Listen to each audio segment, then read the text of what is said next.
Pat Odie Murray, and we look forward to a segment that we call a Chat with Pat. And Pat, maybe you can introduce our guest, huh? I would love to. It is Francis X. Maier. He's a senior fellow in Catholic Studies at the Ethics and Public Policy Center. He's also the author of True Confessions, Voices of Faith from a Life in the Church. And he was on the Virtuous Life, and we had a great time together. Welcome, Francis. Hi, Pat. How are you? It's good to hear from you. It's good to have you on. You are just an amazing guy, and I love the article you wrote, In the Kingdom of Noise. And I just want to share with the audience, I want to share with the audience a quick fact. Fun fact, December 1990, and I do remember that year, the planet exactly had one website. And today the number is north of 1.1 billion. That's amazing. Francis, tell me why you wrote this article, because there's so much good stuff in it.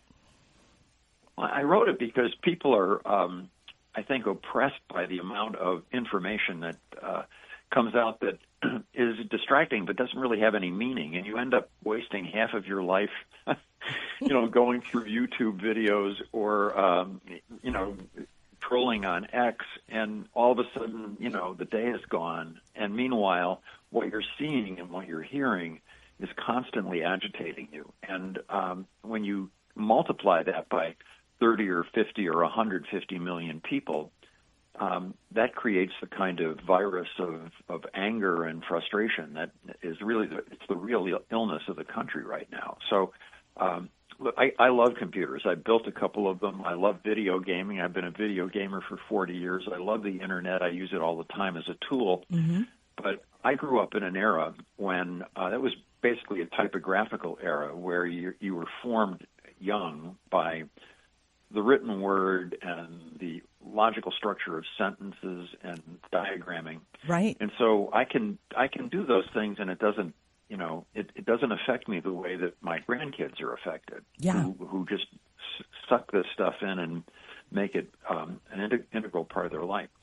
So in the kingdom of noise just means it was trying to establish how hard it is to think clearly and to act effectively when you're just constantly in a spirit of noise, both internally and externally.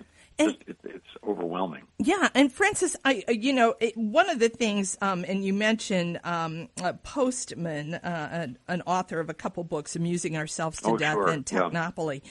But, that too much information, too raw, too loose, too loud, from too many sources might not have happy results. And it really is. Yeah. It is the sense that it really adds confusion and conflict, doesn't it? When you get, it's kind of that TMI that we're so familiar with now. Mm-hmm. Yeah. By the way, I really recommend Technopoly to anyone who's interested in getting an overview of the culture. Postman wasn't Catholic. I think he was Jewish and very secular in his outlook. But so much of what he wrote fits very comfortably with the Catholic point of view on these issues. And so Technopoly is a must-read for people who want to begin to get at the bottom of what technology has done to our brains and the nature of our culture. Highly recommend it. He was quite an extraordinary man, and of course he was right about too much information from too many sources, just confusing people rather than informing them. Remember, at the beginning of all this, Pat, the idea was, the Internet is terrific because everybody will have an opportunity to voice their opinion. Yes. And will democratize the political process and the building of culture and all that stuff. Well, has that happened? No. No. What it has done is gotten everybody freaked out and angry. Yep. And feeling powerless.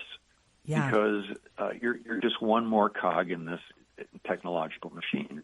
And look, I don't want to abolish technology. In any event, we can't abolish it. We have to adapt to it and make it useful, both in the life of faith and in building a just secular society. Right. But we underestimate the challenges too frequently, and it really blows back on us. It does. And Francis, you didn't talk much about this in the article, but I'm interested is how do you see AI fitting into all of this? Oh, man, you just named it. That is the big one. That is the really big one. I think that's very alarming. I don't know how to answer that because I'm just afraid of it. Yeah. See, I'm in my 70s now, so I'm in my 70s, so I'm not going to have to deal with a lot of this stuff down the road when it really matures. Right. On a very practical level, one of my daughters-in-law is an executive with Google, and visiting us over Thanksgiving, she said, "Have you tried Gemini?" I didn't even know what she was talking about. Yeah. But of course, that was Gemini, NASA as far as Gemini is one of these chatbot things where it honestly, Pat, I've had really interesting conversations with myself on this Gemini thing, because you ask it a question and it seems to have its own personality, and it gives you largely pretty good answers, as if it were a real person, right, stuck in your phone. Yeah. And it's really quite extraordinary, you know. Yeah. But why am I mentioning that? Well, I'm mentioning it because it's a really cool tool, but I'm also mentioning it because humans have the ability in dealing with our tools to turn them into gods. Yeah. And to begin practically worshiping them through the ways that we use the tools. And we need to be really, really careful of that, and particularly with AI. Yeah. Because it's growing way faster than anyone is comfortable with. And I think the younger the people get involved, kids get involved with it, they don't have any of the foundational stuff that you had and I had. And that makes a big difference in the way you engage technology. Oh, yeah. Well, think about this. I mean, I would never in a million years give away the personality of my writing to an AI bot that, if I were to ask it, please write me a letter, it writes me a generic letter. Why would I ever do that? I mean, that's just, it's not coming from me. It's coming from this thing in my computer. Right. But a lot of people just say, well, I don't know how to do that, so you do it for me. And pretty soon, it's doing everything for you. Exactly. And you're not even yourself anymore. That's a great piece. Yeah, that you're not yourself anymore. That's an interesting idea. Yeah. Well, it evacuates your personality. I mean, it's really. I'm obviously very ambivalent about this because it's hard to formulate my thoughts. Yeah.